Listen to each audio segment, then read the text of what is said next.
حضرت یوسف علیہ السلام کا واقعہ۔ حضرت یوسف علیہ السلام کا واقعہ کیا ہے؟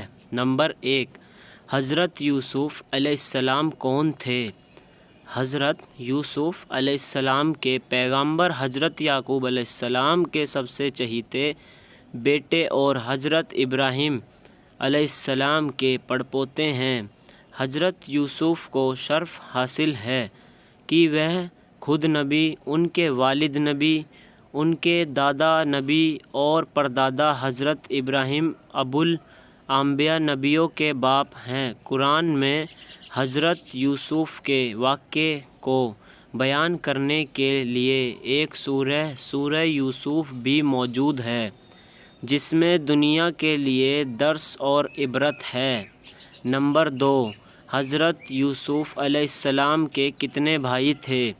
قرآن کریم میں حضرت یوسف علیہ السلام کے واقعے کو احسن القصص یعنی تمام قصوں میں سب سے اچھا قصہ بتلایا گیا ہے۔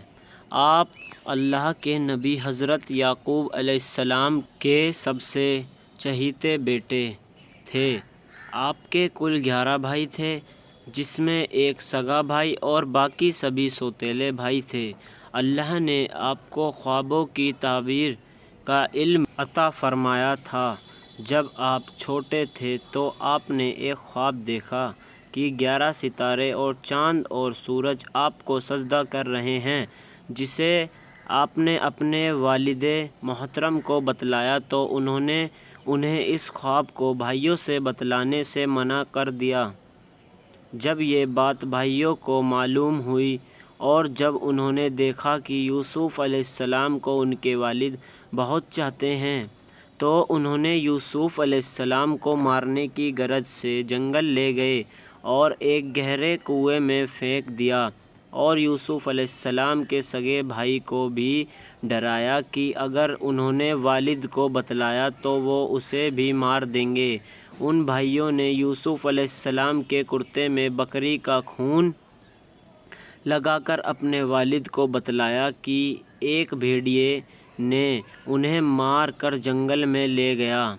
حضرت یعقوب اپنے بیٹے کے فریب اور مکر کو سمجھ گئے اور فرمایا، بڑا ہی چالاک بھیڑیا رہا ہوگا جس نے یوسف کو مار دیا اور کرتا بھی نہیں پھٹا، کہہ کر وہ رونے لگے۔ بیٹے کے غم میں وہ اتنا روئے کہ ان کی آنکھوں کی بینائی روشنی بھی چلی گئی۔ یوسف علیہ السلام کو روز ان کے سوتیلے بھائی آ کر دیکھتے کہ کہیں وہ کنویں سے باہر تو نہیں آ گئے، مگر اللہ نے آپ کو بچا لیا اور آپ اس کنویں میں 3 دنوں تک رہے۔ تبھی مصر کی طرف سے جانے والا ایک قافلہ ادھر سے گزرا اور اس میں ایک شخص نے جب اس کنویں کو دیکھا تو ڈول ڈال کر پانی نکالنا چاہا، تو اس ڈول کی مدد سے آپ کنویں سے باہر آ گئے۔ آپ کے بھائیوں کو جب معلوم ہوا تو انہوں نے کہا کہ یہ ہمارا بھاگا ہوا غلام ہے، اور پھر انہوں نے انہیں 20 درہم میں ان قافلے والوں کے پاس بیچ دیا۔